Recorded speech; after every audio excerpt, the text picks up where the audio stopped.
Good afternoon, and thank you all for joining us today. I have a brief statement addressing the Panhandle Plains Historical Museum, after which I'm glad to answer your questions, but I would like to read this first. For 5 decades, West Texas A&M University has unsuccessfully sought to secure additional funding for the Panhandle Plains Historical Museum, which I'll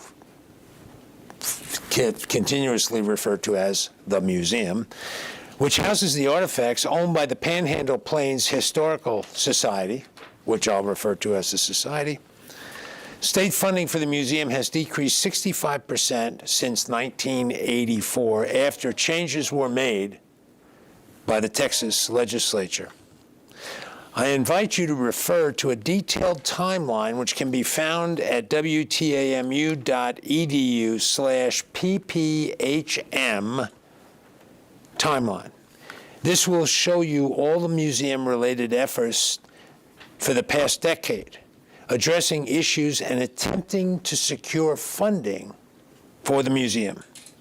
As hard as we have tried, West Texas A&M University has not been successful in securing funds for modifications to the museum to ensure the health, safety, and welfare of all those who visit and work in the building. On December 10th, Mark White, Executive Vice President and General Counsel at Amarillo College, and Panhandle Plains Historical Society spokesman announced that the Society is developing a plan to relocate its collection. I acknowledge and lament the circumstances over the past 40 years which have led to the collection outliving the useful life of the museum facilities, which have necessitated closing the museum. I applaud the Society's ongoing efforts to preserve and display the collection. Serving students is WT's highest priority, and we take that seriously as an educational arm of the state of Texas, a public university. We are doing everything possible to reduce student indebtedness. We have demonstrated success in these efforts and over the past decade have reduced undergraduate student indebtedness by 25%. Providing a valuable and exceptional educational experience to ensure students graduate and succeed is absolutely critical. It is job one. In a letter delivered today, I have asked the Society to submit a plan by February 1st, 2026, that will outline the transfer of artifacts from the museum to an appropriate location. Since the museum is functioning as a storage facility for the Society's artifacts, I have also requested that the Society split the monthly costs of maintenance and utilities until such time as the building is completely vacated. Funds used by WT to support the museum, which currently amount to $99,347.87 per month, come from the general university budget. Last year, that translated into $128.79 for every student to operate the museum. Since 2018, the state has provided an additional $22,211.42 per month. Unlike other entities, such as cities, counties, and community colleges, which have taxing authority in the districts they serve, WT has no way to collect such funding for the museum. Personally, I believe finding or building a facility on or near Interstate 40 in Amarillo that could house the Society's collection makes sense. In fact, the idea has been raised and explored previously. I believe the Society's current executive leadership, which includes a CPA, a wealth advisor, a bank president, and an attorney, among others, possesses the expertise to successfully plan and execute a path forward for the collection. WT wants and prays for the Society to succeed in preserving and displaying the collection to benefit the Panhandle and the state of Texas. Thank you, and I'll be pleased to take any questions that you might have. Nilda, we'll start with you, and we'll just go around the circle. Okay, if you're talking about a museum on I-40 or a storage place, would things be displayed? Would it be a museum? I think it still has to be a museum, yes. And I don't know that it would be right on I-40, but closer to the traffic that occurs on I-40 every day. And how's that paid for then? Okay, that's my I don't know exactly. Joe? Could you tell me about when this decision was made, and if it was a joint decision from the Texas A&M University System and WT, or if this was a sole decision? This is a joint decision from the Texas A&M University System and two chancellors, Chancellor Sharp and now Chancellor Hager, to find a way to preserve this important history for both our region and our state, and recognizing that we do not have the resources to do that. $100,000 a month we now spend, and we have no funding stream for that except taking it from other budgets, belt tightening. And about when was this decision reached? Well, it's been months, I'd say even a year, as we've tried to find alternatives. I have to be honest, I was very hopeful up until probably a month ago, when it just seemed like this was not good. We tried so many things. The system has provided us $2 million in planning funds to investigate alternatives. We used it. The timeline that is available at wtamu.edu/PPHM timeline catalogs all of the actions, the fire marshal's report, the mandate that we make the museum safe. As an architect, the museum is not safe. It doesn't protect health, safety, and welfare of the general public. And at some level, this is the most important thing that an executive of the university needs to make sure, and that is that its facilities, our facilities that serve the state, are safe. Do you have plans for the building, now that that is going to be moved out of there, but it is still an unsafe building? What are the plans for that? Well, the plans are to restore the Panhandle Plains Historical Museum, the original, what we refer to as Pioneer Hall. And the Chancellor has committed to helping me develop a funding stream so that we can do that and return that building to its original significance, because it is on the historic register. But it's been added onto in such a way that it's buried. You can't even see it. And I can promise you that if carried out correctly, it would be a beautiful facility that we can receive state funding for, because we would operate it as what we call an educational and general facility, and it would become part of a funding stream. It is not now. The other buildings, Dr. Wendler? You didn't refer to the other buildings there? The rest of the buildings that are there would be raised. They're unfit for human habitation. Some of them are drastically unfit for human habitation, according to current codes and standards. Of course, and you just got out of a meeting with the society. Can Yes. you kind of discuss the conversation there? Yes, it's challenging for all parties. There's no question about it. But we agreed. I delivered to the society a letter that says we need to think of a plan, and I'd like to have that plan, at least a first draft of it, by February 2026. Because we've been at this for a long time, and we need to find a way to move forward. I've exhausted every possibility known to me as an experienced university administrator with some 17 years of experience in the lead seat. And it's just very challenging. Jared? With this new museum that's going to be happening in the future off I-40 or near I-40, is there going to be a complete separation from WT, or do you all want to have a piece, into this history still, have some type of capacity with WT involved with the new museum? Oh, I'd be very pleased to have a continuing relationship with a museum because it's used for scholarly work. And WT is committed, absolutely committed, you all have heard me say this time and again, I've written about it, I speak about it all the time, to being an effective regional research university. And the history of this region is embedded in the Panhandle Plains Historical Museum. The artifacts, the artwork, the trinkets of culture that define who we are in the Texas Panhandle, absolutely critical to the Panhandle, but critical to WT and its distinctiveness as an excellent state university, which it is. So I would hope that we would have joint programs, possibility for continuing research, and so on and so forth. The museum is important for many people in the Panhandle and guests from other places, but it's very important for scholars of this region.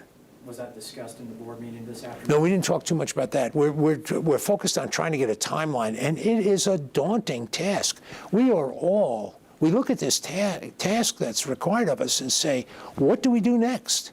I mean, I wish I could tell you that I had an answer or act like that we can come up with an answer tomorrow. It's going to take some time. And I've given them a letter, and I'm asking them for a plan that starts the process so that it's not just discussions. We have to get past the discussion stage. And it requires a tremendous amount of intellectual and emotional discipline. In regards to that meeting this afternoon, when we were walking out, John Smithy was walking out. Was Representative Smithy in that meeting in regards to? Yes, that? our board was there. Then, Society's board was there. I'm sorry? The Society's board. Yeah, oh, I'm sorry. Yeah, the Panhandle Plains Historical Society board was there. Their leadership was there. I didn't take attendance, but it was, I think, the leaders of that board were there. Randy Reichel was there, who's our CFO and business manager and takes care of our facilities to help answer questions about facilities and costs and so on. Todd Raspberry was there, who you all know is the vice president for philanthropy and outreach, external relations is the way I think about it, but it's outreach.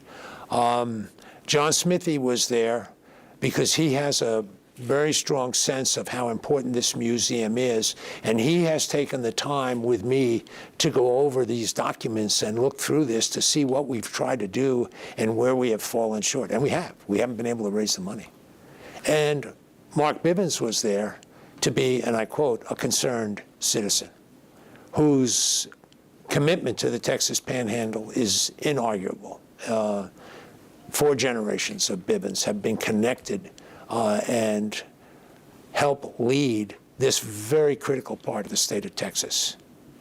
Small population, but important impact. Do you have one more? A follow-up? Okay. Michael? So back in March, we had a lot of discussions about this, and you stated how important the museum was to the Panhandle and to the university. So it seemed like there was a sense of optimism that was there that is not here now. Can you talk about some of the timeline that kind of created this parting of the ways, so to say? I'm still optimistic that we're going to find a good solution. I think that committed minds, especially people like the Texas Panhandle, people that are entrepreneurial, committed to the public good, understand hard work, understand personal responsibility, these kinds of values that we've talked about in the Hill Institute, I think those values are at work here. And I think when people of a good mind with clear purpose put their hands to a task, it's going to get done.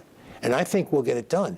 The problem is, I'm not sure it will turn out the way anyone tries to predict it right now. It's very difficult to predict how things are going to look, and we do not know. But we're going to find a way to make sure that this very important asset of the Texas Panhandle, and important to WT, continues on in a fashion that helps us look forward to serve the Texas Panhandle and the nearly 10,000 students we have here at West Texas A&M University. Can I do one follow-up? Yeah, follow-up.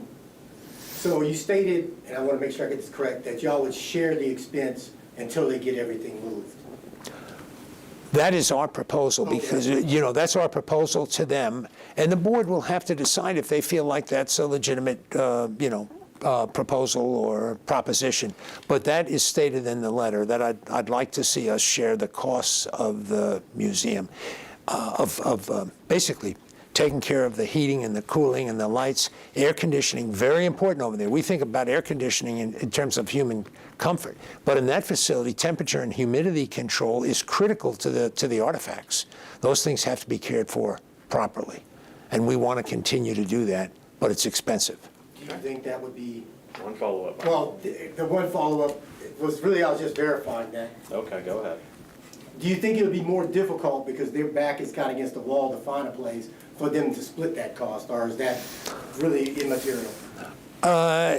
We're working towards a solution, and that's what we're going to do. And I feel like that we're challenged also, because there's not a soul on the campus that is pleased with the outcome of all of these circumstances. And we're going to work hard to do the best we can to serve our students, our faculty, our staff, and the Texas Panhandle. And we're all challenged. Noah, another question? We'll go around real quick. Okay, would you repeat what you said about there's not a soul on the campus that's... I don't believe there's a soul on this campus that would like to see the museum leave. But we've got to make fiscal decisions that are responsive to our state legislature and to the people that we all serve here in the state of Texas. Can I ask one more question? Okay, so how would the society pay their half of this? Do they have any fundraising? I mean, I don't know how they pay stuff. I'm not sure. They have a fairly significant endowment, but they have not revealed to me what that endowment is. And Question for the society. yeah, I would ask the society. And We've gotten some emails from our readers asking why WT seems to consistently find money for athletics programs and other educational programs, but not necessarily now for the museum. Do you have any comment to that? well, a couple of things. Our student athletes are 500 students on our campus, and they're an important constituency group, number one. Number two, students have voted and self-imposed, with the approval of myself, the Chancellor, and the Board of Regents, athletics fees to be used to support intercollegiate athletics. The museum does not exist as, and those are called auxiliaries, the same way we support the housing and other functions on the campus. The museum is not an auxiliary function of the university, and has not been from the time it was founded in 1932. You have that you would like a comment by, or submitting what their plan is by February 1st, 2026. Do you have a idea of when you want it completely taken out, everything? Because also in this, you mentioned the safety of the collection, but that you can't kind of, because of the state marshal's office, you can't confirm that everything is going to be what it is. So where's kind of the line between wanting everything to be taken out, but also the safety of the artifacts? Well, I'll be very direct with you. I would have liked to seen this happen in 2026, and that would be my goal, but it may not be possible. And some of that would depend on how much cost sharing there would be. $129 and I think it was 67 cents. If it's not, I'm sorry, but it's slightly over, almost $130. That burden that our students bear is not fair. It's not fair, because they had never had a chance to have any input on it or anything. It's our response to trying to be responsible for the buildings and the collections and all those sorts of things with no state funding. Well, it's not true. We get about $260,000 a year to fund an operation that costs about $1.2 million per year. So it's a small percentage of what the actual cost is, and that's in the comments, I know. So check my numbers, but. Jerry? Was there any reason that you might be able to share the Texas Historical Commission's reason to not want to help? I know there was possibility that there was a bill that could have been passed to maybe have some help financially for the museum? Can you maybe speak on that? Well, and I'm still hopeful that the Historical Commission has a positive interest in, obviously in our region, because its history is so important, not just to the state of Texas, it's important to the United States. There's something about West Texas that is special and unique. So I hope THC, the Texas Historical Commission, maintains a positive interest in trying to help us. But they haven't been able to do anything just yet. They have many projects, all important to the state of Texas. And maybe as we progress through this planning stage, there might be some opportunities, but time will tell, and I cannot predict it. But my hope is that they would be positively involved somehow. And when you talk about the restoration of that building, of Pioneer Hall, would that just be an empty building, or would you guys like to put classrooms in there, or what would you like to turn Pioneer Hall into when it comes to restoration? That's part of our planning that we have to think about.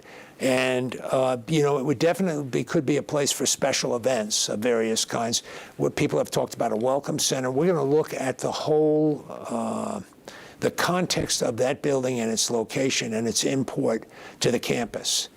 But I believe, and by the way, we can then get state funding for it if we make it part of educational and general funding requirements, which would be very helpful to us because there would be a determined stream of funds for it. And right now we have to use HEAF funds, we have to use various tuition, but it's not dedicated to that facility.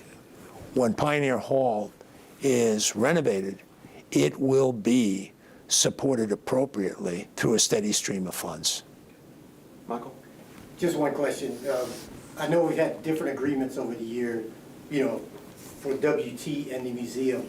Are all entities satisfied that there'll be no fight or nothing over what the agreement stated? Because I guess originally it stated that WT would pay for the costs of taking care of it.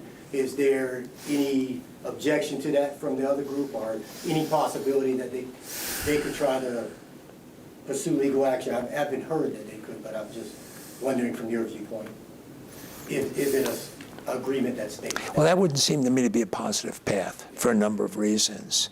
And there'll be some, this will be a discussion that occurs over a couple of month period to think through these things. So it's hard for me to predict, Michael, how that's going to shell out. I really can't fully predict it. But we will be open and thoughtful about every opportunity to be supportive and to help the museum with its, or help the society with its next steps. Anything that we can do. So there seemed to be some concern today, and I think this is fair that a period of a year is too short. But you can ask the museum folks that, I'm sorry, yeah, thank you, Chip. You can ask the society that, and they'll have probably, they're in the meeting right now, I think, trying to, take the first steps. But this is not news. We've known for 10 months that we had some issues here. That's why we've been de-accessioning artifacts from the museum. Nothing gets thrown in a dumpster. There's not that kind of activity. Those artifacts, in order to maintain our accreditation, those have to be very carefully and in a procedurally appropriate way treated with a dignity and sort of respect that a historic artifact would have. Okay. Thank you all for coming.